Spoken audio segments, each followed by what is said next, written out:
AI has been advancing rapidly, and I've discovered 8 insanely powerful use cases in e-commerce that you could use in your brand to help you make more sales and build a stronger brand. These are the exact use cases that I have helped implement in 90 plus e-commerce brands, such as Aurum Brothers, Globetrotter, and Gabriel & Co. And typically, these brands pay me a lot of money for this type of information. But in this video, I will be giving it to you all for free in order of revenue impact, starting with the one that generates the most immediate cash. So let's get into it. Building your AI context. Before you use AI for anything, you need to build what I call an AI context document. This is 20 key data points about your business, your brand name and website URL, your mission statement in one sentence, your unique value proposition, your top 3 competitors, your top 5 bestsellers with prices, average order value, most common bundle purchases, product categories you sell,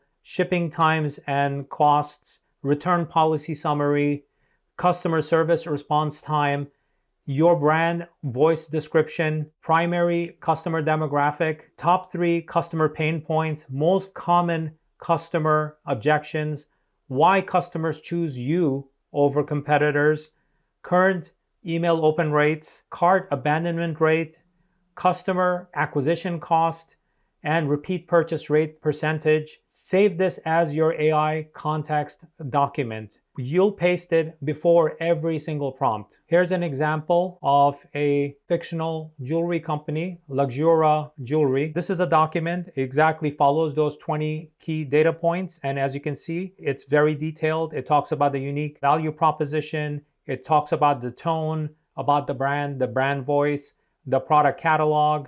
It gives you high level price ranges and stuff like that in here. All the way down, it goes into the customer types in here, anticipation phase, long-term relationship, competitive advantages and positioning, and so on and so forth. This is one of the documents. There are also a few other documents that I'm going to show you. This is a product catalog. Typically, this would be, in your case, your Shopify product catalog that you can export directly out of your Shopify account. And this one is competitive intelligence. For Luxura, there are 3 fictional competitors to this brand. So Brilliance & Co. is one of them. So it goes into how it compares, does the comparison between Luxura and Brilliance, and then moves on to social media presence, email, customer experience. For AI to understand your brand, you really need to build that context. As you can see from these 3 documents, the first one contains the 20 key data points. The second one is literally an export of your product catalog in its entirety, every field. And the third one is competitive intelligence that you would have put together using tools like SEMrush and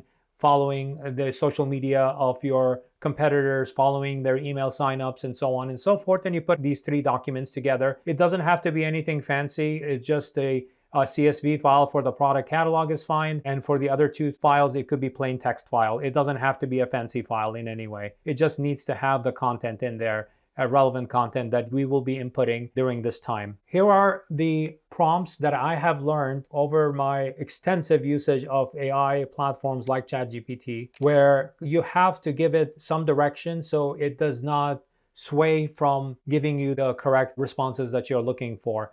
So for every prompt that I give it, I literally copy and paste this criteria so that it does not give me anything random or wrong or misinformation. And you need to add these rules to every prompt. No fluff or filler content, no cliches or overused phrases. Use brackets for info you need from me, so that if in case there is a piece of information that's missing, typically what AI does is if you don't prompt it like this, it will actually assume and start adding things, random things into it. Never make up data or statistics. Be specific and actionable. Write at 8th grade reading level. No forced connection between ideas. This is another culprit of AI. What it does is it just forces a connection between 2 different things to create relevance. If unsure, ask for clarification. This stops AI from hallucinating and forces practical output, and I'll show you. Use case number 1 is cart recovery sequence. It has the highest revenue impact. Most brands send 1 abandoned cart email. 70%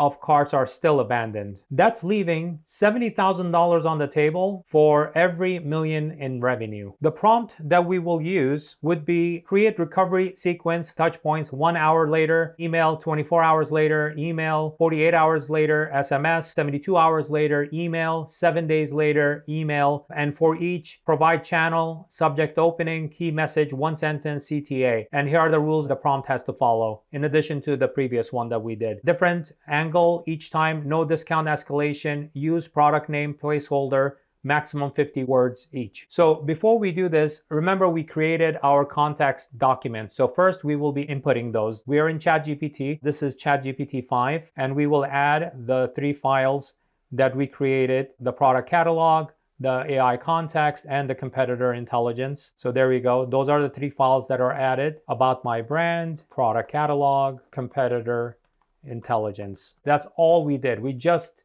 submitted. This is our context to start with. So this is our very first thing that we are giving it. Let it consume it. The next thing we want to do is we want to go back and we want to give it the no fluff rules. I literally copy and pasted that from there. And by the way, don't worry about it. All of these things will be in a document for you to download. Link is going to be in the video description. Here we go. I just gave it those rules to follow. And now what I'm going to do is I'm going to do my first use case for the cart recovery sequence. So I'm going to copy that, and now I'm going to paste this in here and press enter. So as you can see, now it's giving me very specific things related to my brand. This is the number one complaint, by the way, I hear from the brand owners. AI does not give me the right answers. Well, you didn't give AI the correct context. How does it know your brand from anything else, right? It just makes assumption based on its knowledge base. So we have to feed it the knowledge for it to actually help us better. It's giving me the sequence here. 1 hour later, there should be an email. The subject should say you left whatever the product name is. You put that personalization in Klaviyo. So it's giving us exactly what we asked it for. 24 hours later, another email. Subject still thinking about, and the product name personalized. Key message, great taste takes time, but our stock moves fast. Finish your order before it's gone. Number 3, 48 hours later and they have not purchased. So SMS goes out. Opening, quick reminder, personalized product name is still in your cart. Key message, will hold it a bit longer before it returns to the showcase. So the CTA is tap to finish checkout, right? So that you would include the link to the shopping cart they left behind. That's our use case number 1.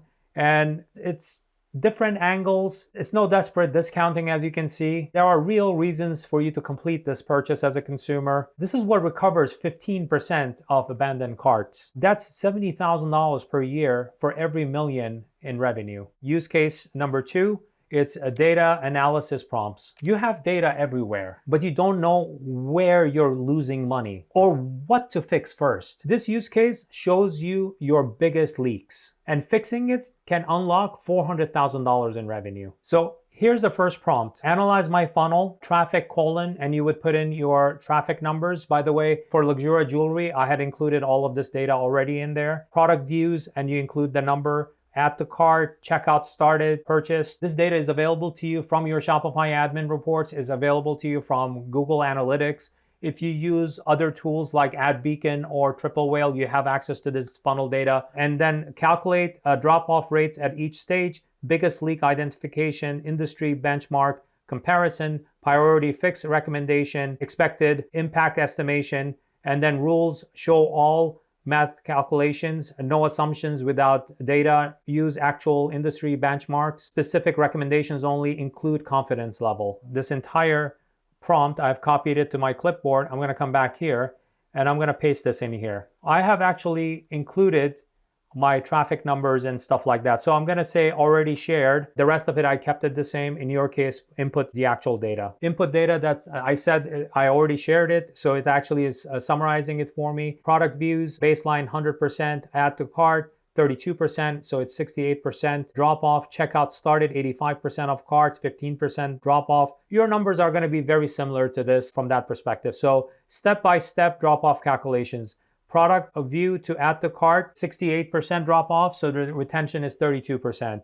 Add to cart, checkout to checkout started, drop off is 15% of those who added to cart, retention is 85%. Biggest leak identification stage from shipping to payment. 31% drop off. Leak size is 31% times 78.78 for prior stage retention. 0.85 times 0.32 approximates about 6.6% of total traffic lost here, basically. Reason, based on customer survey data, unexpected shipping cost, 34%. Payment friction or lack of trust, 4%. So if you think that the consumers don't want to give you their credit card because they don't trust you, well, your survey in this example showed it was only 4%.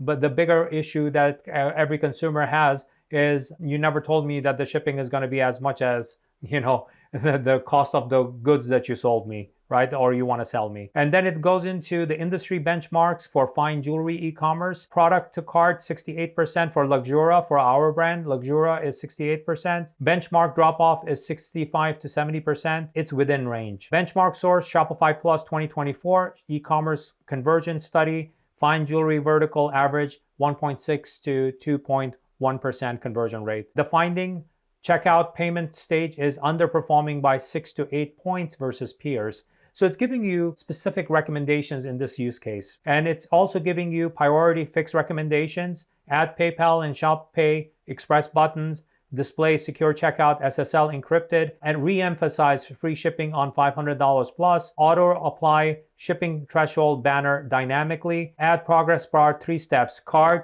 shipping, payment, done. And expected estimation, current checkout completion rate. As you can see, going through this, it's 47% checkout conversion from the checkout start to purchase. Impact, 17 pips. So your absolute CR gain, it's about 9.4% more monthly revenue. Our monthly revenue is 233K times 1.094. That means approximately 254K, or we just added $21,000 to our revenue every single month. It's giving us a confidence level and reasoning behind it, 85%. Reason, supported by quantified drop-off data and consistent with verified industry benchmarks. Well, you could start with the industry benchmarks to at least get to the baseline, and after that, you continuously do this, give it another 30 to 60 to 90 days, you collect more data, and then you retry this optimization and work on the next stages of optimization also, and you could use this recursively. So summary, your funnel's biggest leak is payment stage frictions, 31% drop off. Fixing checkout clarity and trust signals should lift conversion from 1.8% to 2%, adding roughly 20K monthly, so that's 240K a year at current traffic and AOV levels. So this is the funnel analysis, and this was the sample output. This is the summary of it. For this one, we want to compare channel performance, email, Google, Facebook, organic, and we want to calculate session value for each. I'm a huge proponent of session value more than conversion rate. AI shows you which channels are printing money and which are burning it. So you can reallocate budget to what actually works. This one use case tells you where to focus everything else. So here's the prompt. Let's submit that. Input data from email. Sessions are 620. Monthly revenue is $87,000. Ad spend is $350 for Klaviyo subscription. Google Ads, search and shopping, it's about 3,720 sessions, 117,500 in monthly revenue. My ad spend is about $9,000 combined, which is 7,200 plus 1,800. Session value calculation is as follows. It's revenue divided by sessions. So email, 620 sessions, $87,000, and you could do the math for the other ones. My session value is $140.32 per session that I drive through email. So if you go through this decision making about where to allocate the budget, you can see that Google Ads gives you $31.59 versus Meta gives you $26.79 in this example. And organic is $31.45 per session. Should you spend time working on blog articles and other social media content and search engine optimization of your product pages, product descriptions, FAQ pages, and stuff like that? Is it worth your time? When I look at this chart with this data, it tells me yes. The answer is absolutely yes. And in the age of AI, it's 100,000% yes. You should do that, because as you saw in this example and use cases we're going through, you have to build context. Context comes from content that you provide about your brand. And if you don't do that, you're losing out on this new age of AI evolution with AI SEO or answer engine optimization. So let's move on to the ROI calculation. The formula is revenue minus cost divided by cost. So for email, since we are only spending $350 on our Klaviyo account, our ROI, it's 24,742%. And in case of organic, is it worth your time? Absolutely. We're getting an infinite return on our investment. It just requires time.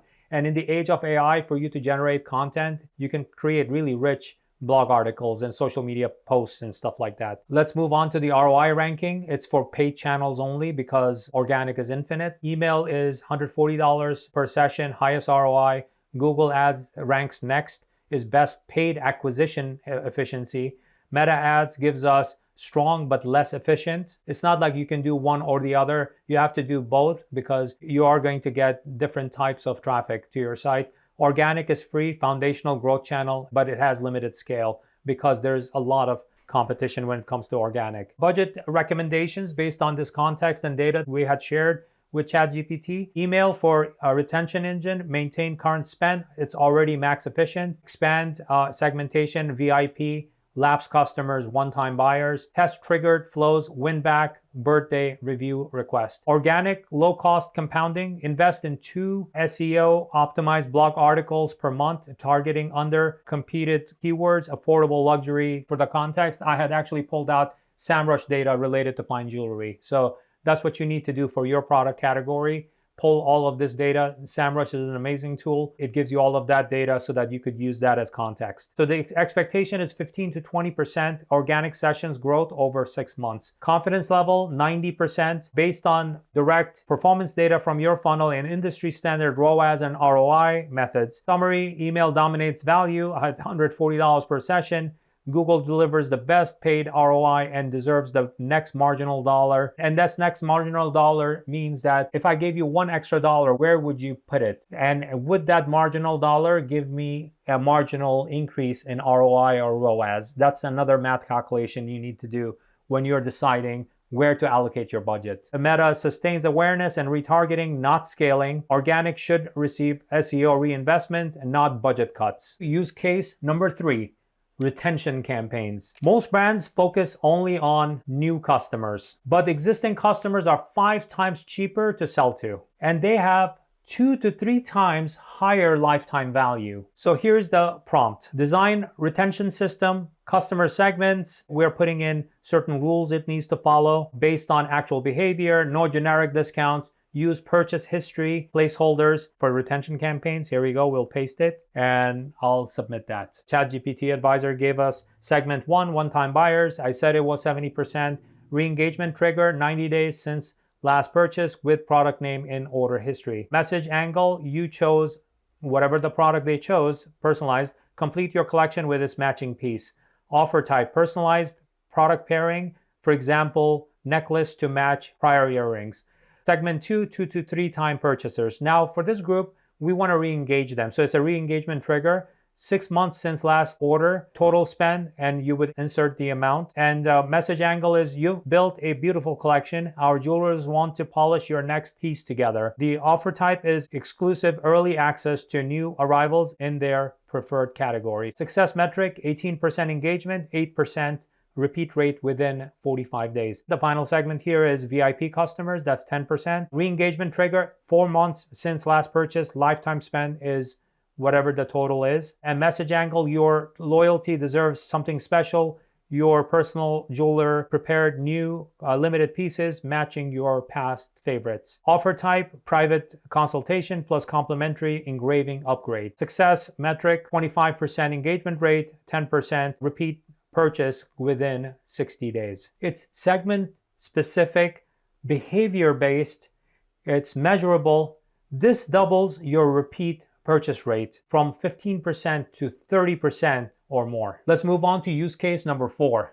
Pricing optimization. You're guessing at prices, or worse, you're just copying your competitors. You're leaving money on the table. Here's the prompt. Analyze pricing opportunity, current price, cost, competitor, my advantage from context. Suggest 5 test prices all the way down to the rules. Show exact margin impact. No random numbers. Include break-even volume. Use competitor data. So in the context, I had actually in my competitor intelligence file, I had actually given it all of this data like I scrolled through earlier. Let's put this in here. So the input data from your context, it says current price, $2,495. Cost is $900 based on a gross margin of 60 to 68% gross margin target. 64% is the average assumed. Competitor range is Sterling Modern sells the product for $1,895. These are three fictional competitors we have for Luxura. So average monthly sales is 87 units for us. So the current baseline, the price is $2,495. Gross margin is 63.9%. Gross profit per unit is $1,595. So these are the test price scenarios now we will go through. This is the baseline. Gross profit is that this much. Break-even volume is 100%. A position versus competitors midpoint between Sterling and Brilliance. So break-even volume is baseline margin divided by test margin. For example, 63.9% divided by 67.2% gives you 0.864, which is 86.4% volume needed to maintain total profit. This is the analysis for each one of them. We went through this already at a high level, but this gives you kind of the 3 bullet points basically for each one of these strategies. So here's the recommendation after going through all of this. Test bundle offer first, aligns with real buying behavior, 2-in-1 purchase. Run premium test at $2,745 for 30 days, track AOV and conversion delta. Keep psychological variant as default fallback for abandoned cart flows. Avoid discount drop unless paired with upsell sequence too close to Sterling's affordable tier. So it's actually analyzing that and giving you that sort of very strong recommendation. Expected outcomes are as follows. Premium plus 10%, it's negative 10% change in your volume. Projected monthly profit is 6.2% total. Confidence level is 85%. Value minus 10%, meaning that you're giving a discount. Total target volume change needs to be 20%. Neutral to negative 2% total profit, meaning that you need to really make up in volume in order to give that discount. Confidence level is 70%. Psychological, 3% increase in volume, 3% increase in profit. So psychological triggers are very interesting. You should definitely try that. 90% confidence level. Bundle, 15% increase in average order. You're looking at 8 to 10% increase in total profit. And it comes with 88% confidence level. The best pricing opportunity is bundling plus moderate premium test. Luxura's advantage, lifetime warranty, speed, ethical sourcing, and boutique service. These are all in my context document. That's why it's telling me that. Supports a 10% plus 10% premium that we can ask for without hurting conversion. It's exact calculations, real margin impact, and strategic testing. One price change can add $190,000 to your bottom line, and it costs nothing to test. Real quickly, before the next 4 use cases, I just finished creating a free guide. It's called the Rapid 2X Protocol. This shows you my complete e-commerce growth framework. It's the exact framework behind those case studies. Globetrotter, 333% increase. Oram Brothers, journey to $3 million from $1.5 million. Lions Leather Co., 199.61% in 12 weeks. In the first 6 weeks, they saw 1,200% increase. The guide is 100% free. Just click the link you see in the video description. It will be delivered instantly to your email. Use case number 5, AI in email personalization. Most brands spray and pray and blast the same damn email to their entire subscriber base. And then they complain about their open rates at 14%. They're wasting their cheapest but most effective marketing channel. Here's the prompt that I use. Using my brand contacts above, create personalized email subject lines, segments, new customers 0 to 30 days, VIP customers $500 plus spent, lapsed customers 90-day plus inactive, current promotion, your offer. Write 3 subject lines per segment, match my brand voice exactly. Rules, no fluff or filler content, no cliches like don't miss out. Use brackets for personalization. Be specific to each segment, under 50 characters each. So new customer 0 to 30 days, your first product name deserves something special. Behind the scenes, how your product name was crafted. Care tips to keep your product name timeless. You can see how it changes to VIP customers. A private view curated for the consumer's first name. Your next heirloom is ready to be designed. Your jeweler reserved limited pieces just for you. It's no fluff, under 50 characters, personalized for each segment. Create email body copy for VIP segment. These are the requirements and these are the rules that you need to follow. We'll copy the prompt and we'll paste it in here. As an example, I'm just doing it for the VIP segment. Your next heirloom is ready to be designed. Hi, first name. You have already built an incredible start to your Luxura collection with your last purchase product name.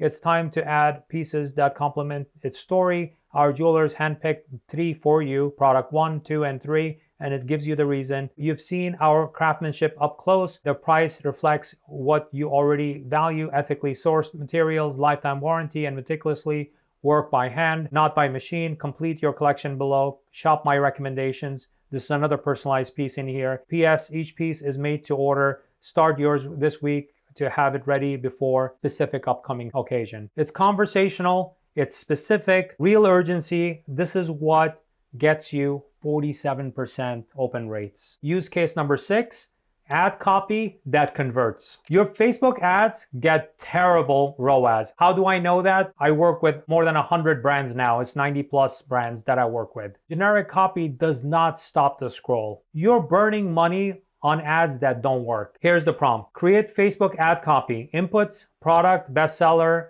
price, dollar amount. If you give it the context document and the product catalog, this will use that. Structure, the hook is 5 to 7 words. Problem, 1 sentence. 1 sentence for the solution. 3 benefit, bullets, call to action.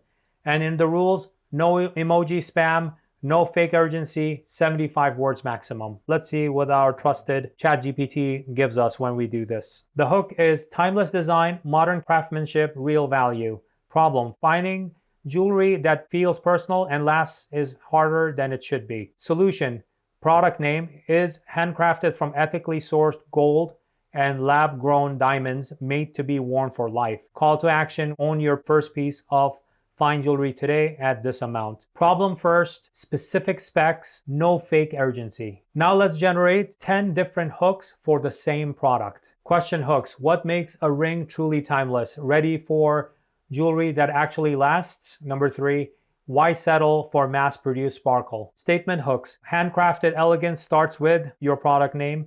Designed to outlast every trend. Real gold, real diamonds, no compromise. Statistics hooks. 97% of customers keep theirs for life. Rated 4.9 stars by over 1,200 buyers. Or comparison hooks. Same brilliance as $5,000 rings, half the price. This one did an interesting angle here, because one of our competitors is Brilliance & Co. So it actually used it in the sentence in order to call them out, but not really call them out. Crafted like Cartier, priced for you, right? So that's another comparison hook. And what's great about this is it allows you to test different angles, not just word changes. This is what improves ROAS from 1.5x to 3.5x or more. Use case number 7, AI product description generator. You have 200 products. Writing descriptions is taking you weeks. Copywriters are expensive. Here's the prompt. Write product description, input, product, product name, price,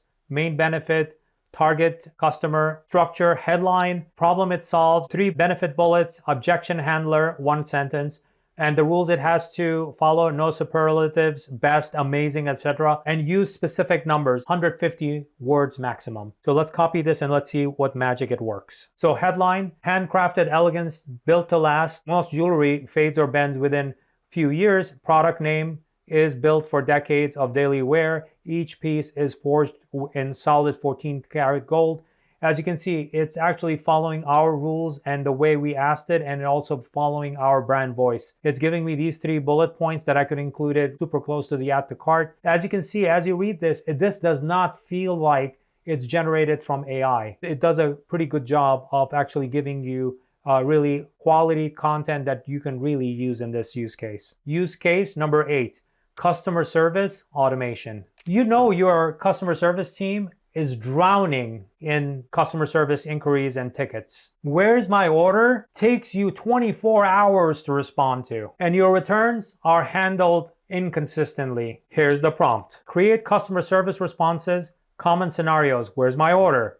return request, wrong item received, damaged product, size exchange. For each, acknowledge the issue, 1 sentence. Provide solution, 2 sentences. Next step, 1 sentence. Rules, no corporate apologies. Use active voice. Include order number, placeholder. By the way, in the context document, I had included returns policy. Any of the customer service FAQ pages, you should copy and paste it into a plain text file and put that in the context file to provide it. That helps with this part of it. So let's go and let's copy this prompt and use it. So where's my order? We've checked your order and the order number. It's shipped via FedEx and is currently in transit. You'll get tracking updates by email and SMS within 24 hours. Check your tracking link here and you insert the link. Return request. We received your return request for order number. Print the prepaid FedEx label we emailed and drop it off within 7 days. By the way, when I shared my returns policy for this fictional company, I said that we actually provide the returns label. So it's picking up from that. So it's part of our operations anyway. So it's just using it. Once it arrives, we'll process your refund in 3 to 5 business days. Keep your return tracking for confirmation. As you can see, no corporate speak. It's active voice, solutions, not apologies. Let's move on to the second prompt related to customer service. And it has to do with returns decision tree. Response A, within 30 days, this is what we would like. Response B, VIP exception. C is a past policy, damaged, and then wrong item. So let's try this. So response A, your order qualifies, which is within 30 days. You qualifies for a full refund under our 30-day return policy. Use the prepaid FedEx label and drop the package off within 7 days. Once received, we'll issue the refund to your original payment method within 3 to 5 business days. Keep the tracking. VIP exception. Since you're part of our VIP circle, we're extending a one-time exception for order number. Use the prepaid label. Once it arrives, we'll process your refund. So you're setting the expectation. You are responding to their exact inquiry. Past policy, our order number falls outside. So this is somebody trying to return something on the 35th day, for example. The damage qualifies for a replacement under our lifetime craftsmanship warranty. A new piece is now in production. It will ship in 3 to 5 business days. FedEx pickup for the damaged item is arranged for tomorrow. Please pack it securely. Now we're changing the response time from 24 hours, that's ridiculous, to 60 seconds. Customer satisfaction increases by 40%. Your team handles 3 times more tickets. So there you have it. 8 insane use cases of AI in e-commerce in order of revenue impact. These are the exact strategies I use with my clients. Brands paying me thousands for this information. Now you have it all for free. If you want my complete e-commerce growth framework, grab my free guide, Rapid 2X Protocol. And if you're doing over $1 million in revenue, book a free strategy call. My team will analyze your business, show you exactly where you're leaving money on the table, and create a custom growth plan. We work with brands through our 12-month Rapid 2X Revenue Accelerator program. The link is in the description. Click this video for the next best thing you want to watch about your business. Thanks for watching. I'll see you in the next one.